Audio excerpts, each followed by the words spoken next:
क्या आप जानते हैं दुनिया का सबसे लंबा ग्रंथ कौन सा है?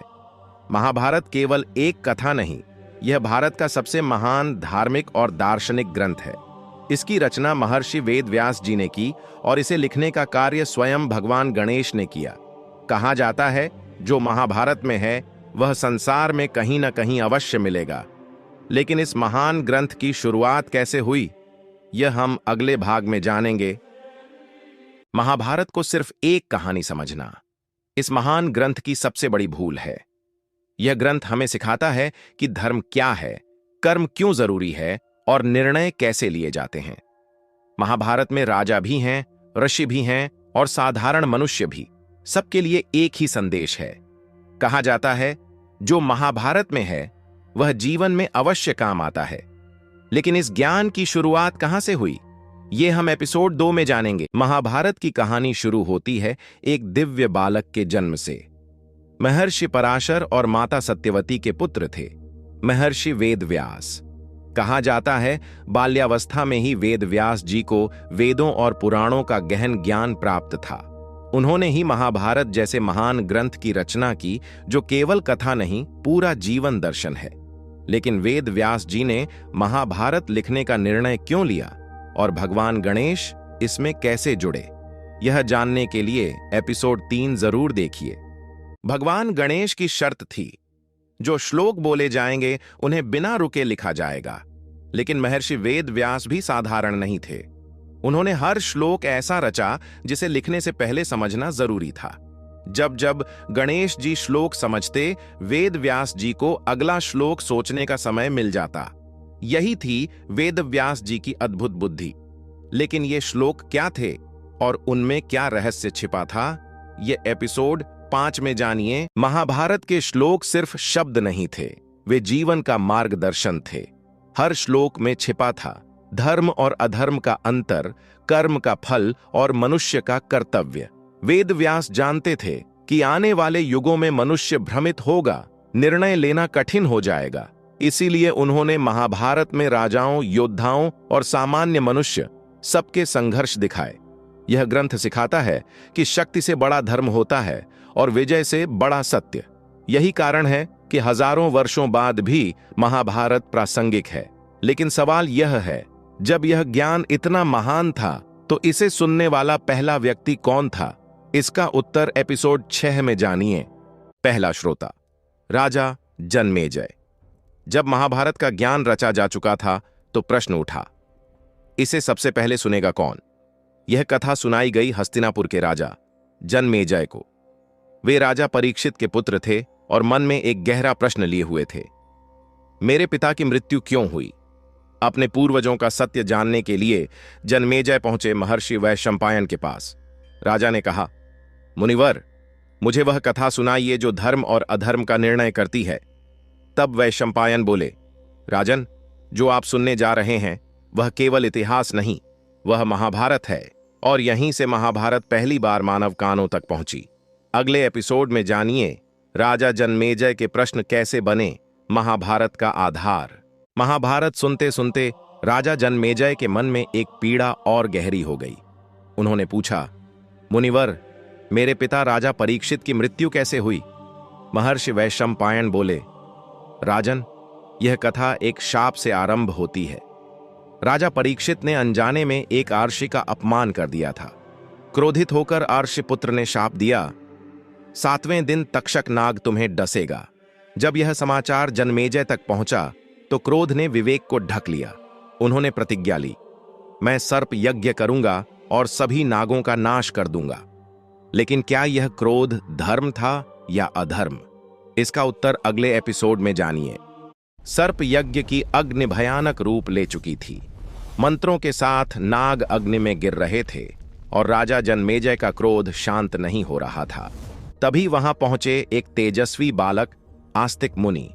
उन्होंने राजा से कहा, राजन, जिस तक्षक नाग ने आपके पिता को डसा वह पहले ही देवताओं की शरण में है। आस्तिक मुनि बोले, क्रोध से किया गया धर्म धर्म नहीं रहता, वह अधर्म बन जाता है। उनके वचनों ने राजा जन्मेजय का हृदय बदल दिया। राजा ने यज्ञ रोक दिया और उसी क्षण नाग वंश को नया जीवन मिला। अगले एपिसोड में जानिए महाभारत की कथा अब किस युग में प्रवेश करती है। सर्प यज्ञ के शांत होते ही महाभारत की कथा अब पीछे की ओर मुड़ती है, उस वंश की ओर जिससे जन्म लिया हस्तिनापुर ने। यह वंश शुरू होता है राजा पुरु से, जिसने पिता के लिए सब कुछ त्याग दिया। पुरु के वंश में जन्मे महान सम्राट भरत, जिनके नाम पर यह भूमि कहलाई भारतवर्ष। इसी भरत वंश से आगे चलकर जन्मा कुरु वंश, जिसने इतिहास को योद्धा, राजा और महापुरुष दिए। यही वह वंश है जहां धर्म और सत्ता टकराने वाले थे। अगले एपिसोड में जानिए कुरु वंश के वे राजा जिनसे शुरू हुआ हस्तिनापुर का स्वर्ण युग। कुरुवंश के महान राजा थे राजा कुरु। वे केवल शासक नहीं, धर्म के उपासक थे। कहा जाता है राजा कुरु ने अपने शरीर से एक भूमि को सींचा ताकि वह भूमि धर्म की भूमि बन सके। यही भूमि आगे चलकर कुरुक्षेत्र कहलाई। यहाँ युद्ध नहीं, पहले तप हुआ। यहाँ सत्ता नहीं, पहले धर्म बोया गया। राजा कुरु का विश्वास था जिस भूमि में धर्म होगा वहीं सत्य टिकेगा, और इसी भूमि पर भविष्य में होने वाला था इतिहास का सबसे महान युद्ध। अगले एपिसोड में जानिए हस्तिनापुर की स्थापना और कुरुवंश का स्वर्ण युग। कुरुक्षेत्र की पवित्र भूमि पर धर्म की नींव रखने के बाद कुरुवंश को आवश्यकता थी एक ऐसी राजधानी की जो केवल सत्ता नहीं बल्कि न्याय और मर्यादा का केंद्र हो। इसी वंश में जन्मे एक महान राजा, राजा हस्ती। राजा हस्ती जानते थे कि राज्य तलवार से नहीं, धर्म से स्थिर रहता है। उन्होंने नदी के तट के समीप एक ऐसे नगर की स्थापना की जहां शासन से पहले कर्तव्य का स्थान हो। इस नगर का नाम रखा गया हस्तिनापुर। हस्तिनापुर केवल राजमहलों और सभाओं का नगर नहीं था, यह साधुजन की तपोभूमि, योद्धाओं की शिक्षा स्थली और राजाओं की परीक्षा भूमि था। यहीं से कुरुवंश ने पूरे आर्यावर्त को धर्म का मार्ग दिखाया। समय बीतता गया और इसी हस्तिनापुर में जन्म लेने वाले थे भीष्म पितामह, धृतराष्ट्र और पांडु। यही नगर आगे चलकर पांडवों और कौरवों का घर बना और यहीं से महाभारत की कथा अपने वास्तविक रूप में प्रवाहित हुई। अगले एपिसोड में जानिए हस्तिनापुर के वे राजा जिनकी एक भूल इतिहास बदलने वाली थी। राजा हस्ती के बाद हस्तिनापुर का सिंहासन कई पीढ़ियों से होकर गुजरा। इन्हीं पीढ़ियों में एक राजा हुए राजा प्रतीप। हस्तिनापुर के सिंहासन पर जब राजा प्रतीप राज्य कर रहे थे तब उनका जीवन धर्म और संयम का प्रतीक था। राजा प्रतीप गंगा तट पर बैठकर ध्यान किया करते थे, जहां वे न केवल राजा थे बल्कि एक साधक भी। एक दिन उसी गंगा तट पर एक दिव्य स्त्री प्रकट हुई। उसका तेज साधारण नहीं था, मानो स्वयं भाग्य आकार ले चुका हो। राजा प्रतीप ने उसका सम्मान किया पर कोई प्रश्न नहीं किया। स्त्री मुस्कुराई और बोली, राजन, मैं तुम्हारे पुत्र से विवाह करूंगी, तुमसे नहीं। राजा प्रतीप समझ गए यह साधारण स्त्री नहीं, भाग्य का संकेत थी। उन्होंने उत्तर दिया, मेरे पुत्र का जीवन धर्म और सत्य के लिए होगा। यदि वही तुम्हारी इच्छा है तो ऐसा ही होगा। कहकर वह दिव्य स्त्री अंतर्ध्यान हो गई और गंगा फिर शांत बहने लगी। कुछ समय बाद राजा प्रतीप के यहां एक पुत्र जन्मा।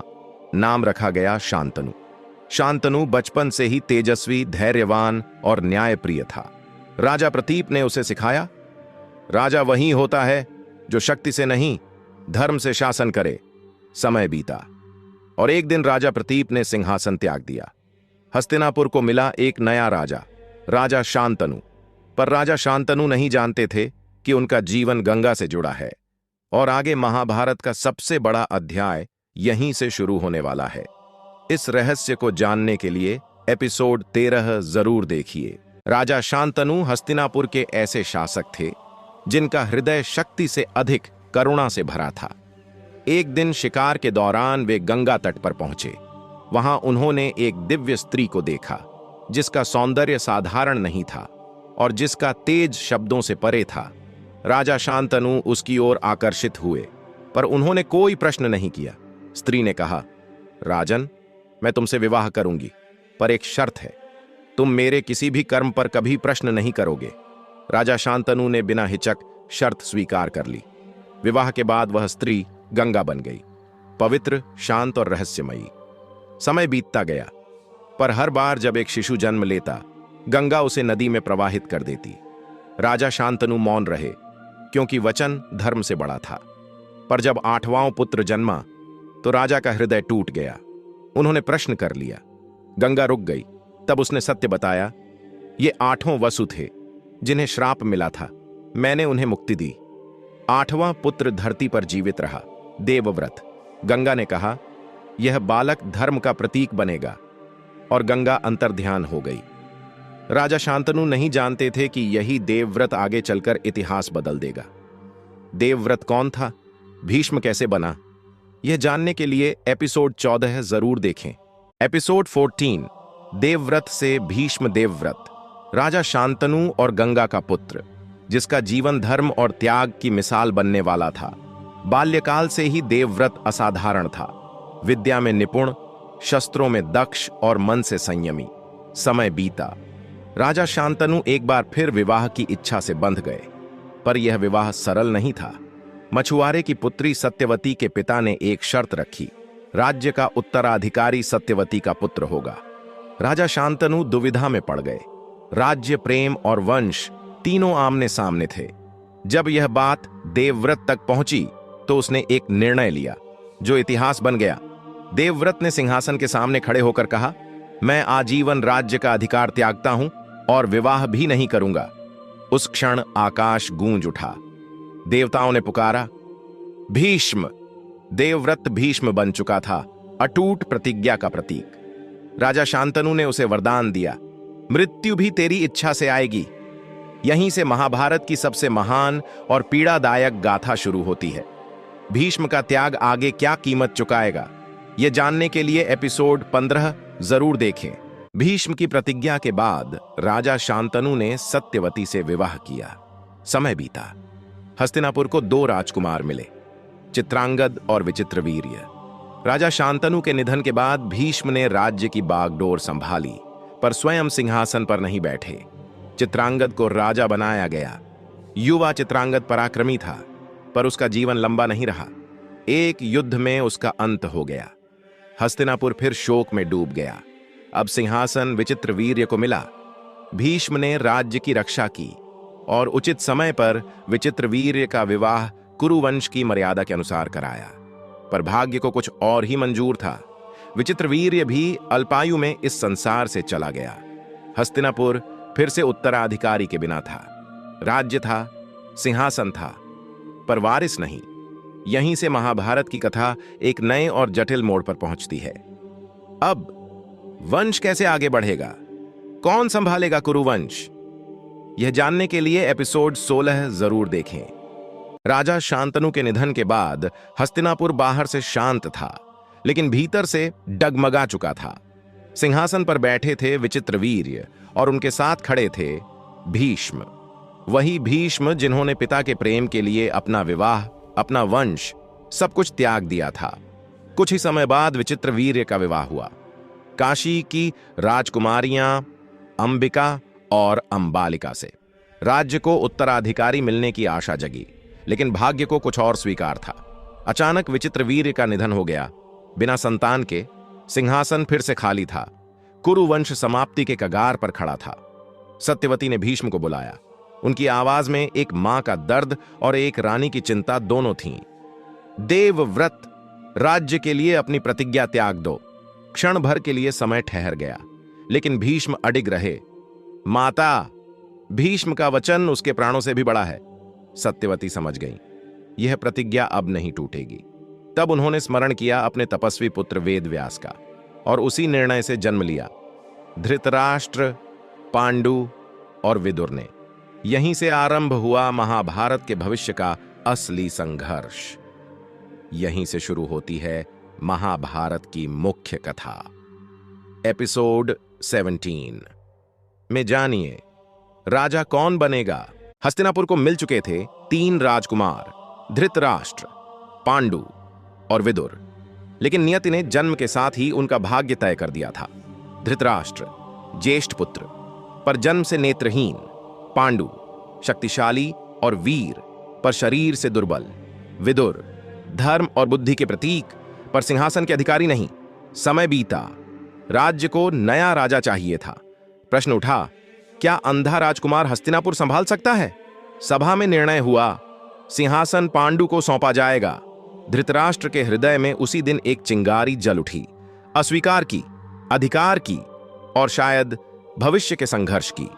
और यहीं से शुरू हुआ कौरव पांडव टकराव का पहला बीज। और यहीं से शुरू होती है हस्तिनापुर की सबसे बड़ी राजनीतिक आग। धृतराष्ट्र के मन की चिंगारी आगे चलकर क्या रूप लेगी, सच जानने के लिए एपिसोड 18 देखना मत भूलिए। पांडु अब हस्तिनापुर के राजा थे, वीर, न्यायप्रिय, विजेता। उन्होंने अनेक दिशाओं में विजय प्राप्त की, राज्य समृद्ध हो गया। लेकिन एक दिन वन में शिकार करते समय उन्होंने एक हिरण पर बाण चला दिया। वह साधारण हिरण नहीं था, वह एक मुनि थे जो अपनी पत्नी के साथ तप में लीन थे। मृत्यु से पहले मुनि ने श्राप दिया, हे पांडु, जिस क्षण तुम अपनी पत्नी को स्पर्श करोगे उसी क्षण तुम्हारी मृत्यु हो जाएगी। सिंहासन जीतने वाला राजा अब अपने ही जीवन से पराजित था। पांडु ने राजगद्दी त्याग दी और वनवास का मार्ग चुना। उधर हस्तिनापुर में धृतराष्ट्र ने शासन संभाला और यहीं से कौरव पांडव युग की असली शुरुआत हुई। महाभारत की सबसे रहस्यमयी घटना अब शुरू होने वाली है।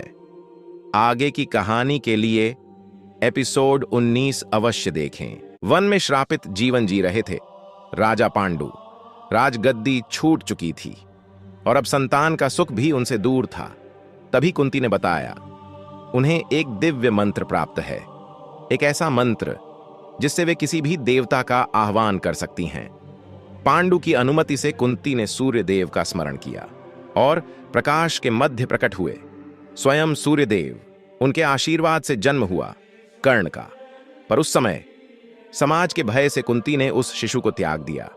बाद में पांडु की इच्छा से धर्मराज से जन्मे युधिष्ठिर, वायु से भीम और इंद्र से अर्जुन। माद्री को मिला वरदान और जन्मे नकुल व सहदेव। 5 जन्म, 5 भाग्य और नियति ने रच दी महाभारत की सबसे बड़ी कथा। और यहीं से शुरू होती है महाभारत की अगली निर्णायक घटना। आगे की कथा जानने के लिए अगला एपिसोड जरूर देखें। हस्तिनापुर में अब धृतराष्ट्र का शासन था। गांधारी उनकी रानी बनी और उन्होंने पति के दुख को अपना भाग्य मानकर आंखों पर पट्टी बांध ली। समय बीता, गांधारी गर्भवती हुई, लेकिन 1 वर्ष, 2 वर्ष, फिर भी संतान का जन्म नहीं हुआ। उधर खबर आई, कुंती ने युधिष्ठिर को जन्म दे दिया है। ईर्ष्या, पीड़ा, क्रोध, गांधारी का धैर्य टूट गया और तब जन्म हुआ एक मांस के कठोर पिंड का। राजमहल में भय छा गया। महर्षि व्यास को बुलाया गया। उन्होंने उस पिंड को 100 भागों में विभाजित कराया, घड़ों में सुरक्षित रखा गया और समय आने पर जन्मे 100 पुत्र। सबसे पहले जन्म हुआ दुर्योधन का। उसके जन्म के साथ ही आकाश में अशुभ संकेत गूंज उठे और उसी दिन हस्तिनापुर में विनाश का एक और बीज बो दिया गया। आगे क्या हुआ, यह जानने के लिए अगला एपिसोड जरूर देखें।